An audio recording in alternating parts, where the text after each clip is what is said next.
of weather from Maria coming up today. We do. Yeah. Right. Another cold Chilling. one. And I'll tell you what, it was really chilling in the White House yesterday. It has to be, although the response from the White House was diplomatic, all except for defending Vice President Biden's integrity and track record.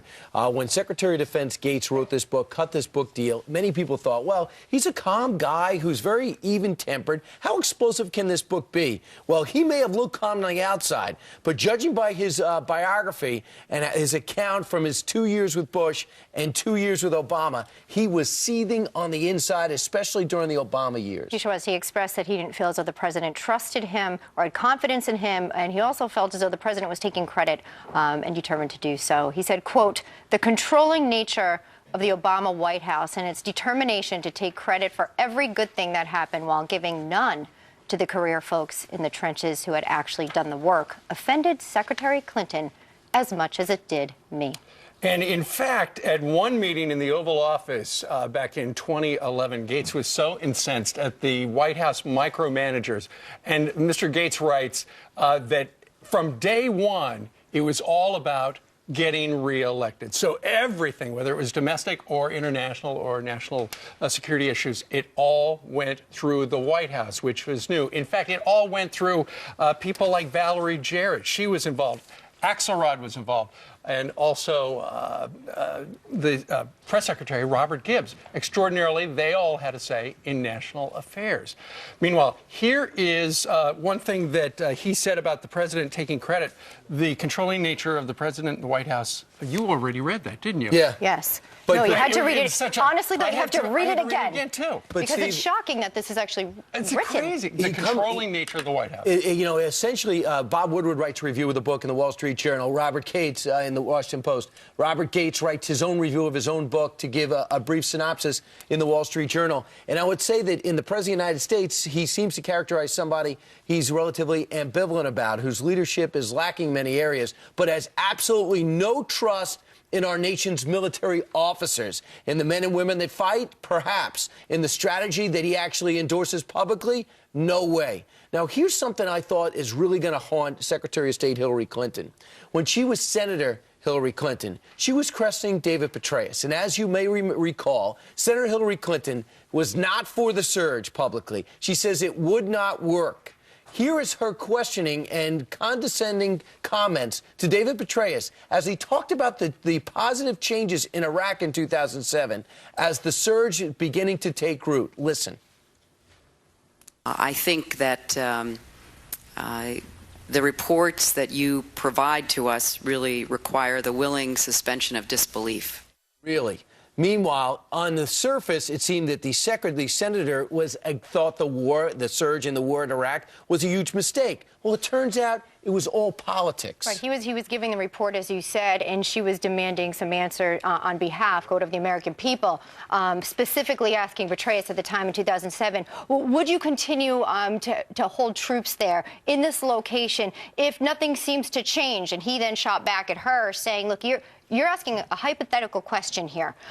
So there was obviously tension there in the report. And this is what he had to say about the relationship and what was revealed between Senator Clinton at the time and President Obama. Hillary told the president that her opposition to the 2007 surge in Iraq had been political because she was facing him in the Iowa primary. The president conceded vaguely that the opposition to the Iraq surge had been political. To hear the two of them making these admissions and in front of me was as surprising as it was dismaying. Hashtag stunning for Gates to say that the president sent American troops to war for political reasons, with not really having any confidence in the plan in Afghanistan or the willingness to complete it, is absolutely extraordinary. And what's unusual about this particular memoir, which is called Duty, it's extraordinary not only for a cabinet member, a former cabinet member, let alone a former defense secretary, but for a book like this to come out with a sitting president. It's extraordinary. And when you talk about how controlling the White House, for the fact that we are all talking about what the dysfunction at the White House, they got to be growing a gray hair today.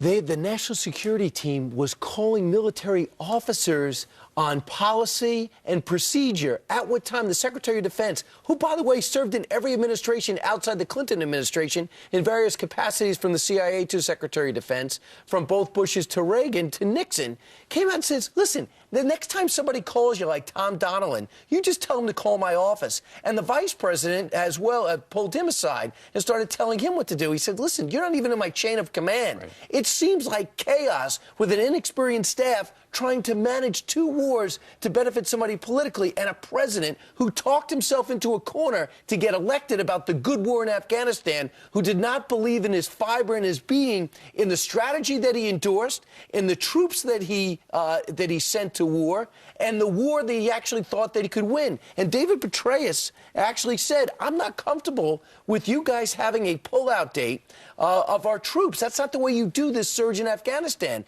At which time the president sits down with his officers and excoriates them and says, how dare you sell me out to the press? I paraphrase of Secretary of Defense Gates' words and feelings in this meetings. He said, if you're gaming me. Right. Yes. Here's the deal.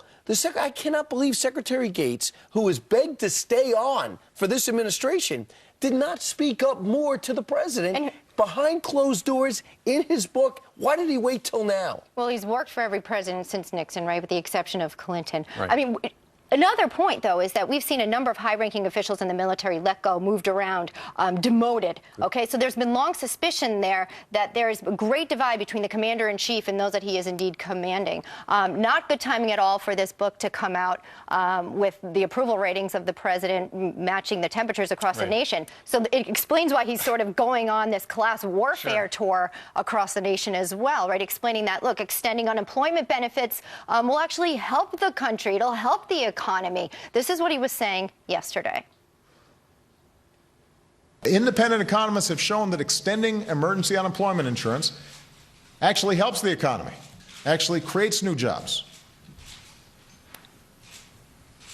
When folks like Catherine have a little more to spend to turn up the heat in her house or buy a few extra groceries, that means more spending with businesses in her local community, which in turn may inspire that business to hire one more person, maybe Kathy. Voting for unemployment insurance helps people and creates jobs, and voting against it does not.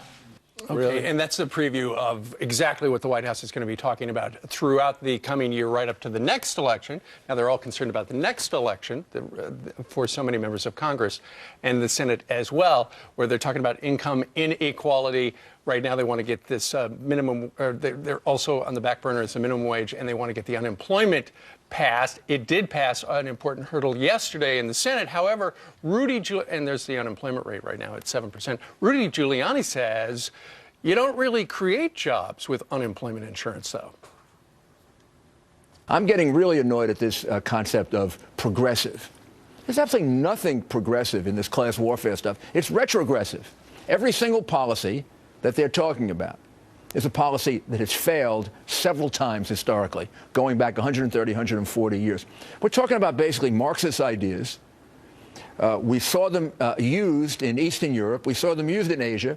We saw them used. I took over a city that was a disaster. First thing I did was lower taxes, not raise taxes. Next thing I did is require people on welfare to work. I said, if you want your welfare check, you have to work. And I said to them, I'm doing it for your good. How many people got off welfare? The amount of people I took off welfare? How about 500 to 600,000? And so here's the thing. Why the president does not believe in trickle-down economics. If you cut taxes, maybe those companies would hire people. He can't understand that. But he can understand you tax people, take that money and give it to other people who don't have a job. It's illogical. It's not the way our system's built to work. That's not the tone that he took yesterday. Condescending to anyone who thought that continuing to extend unemployment benefits past 99 weeks is heartless. Yeah, there's a thumbs down in terms of the president's math on a lot of fronts, and this is certainly one of them. In other news, you saw what the IRS did to conservatives, and now they've got a new plan to regulate political groups. Just wait until you hear this. It's next.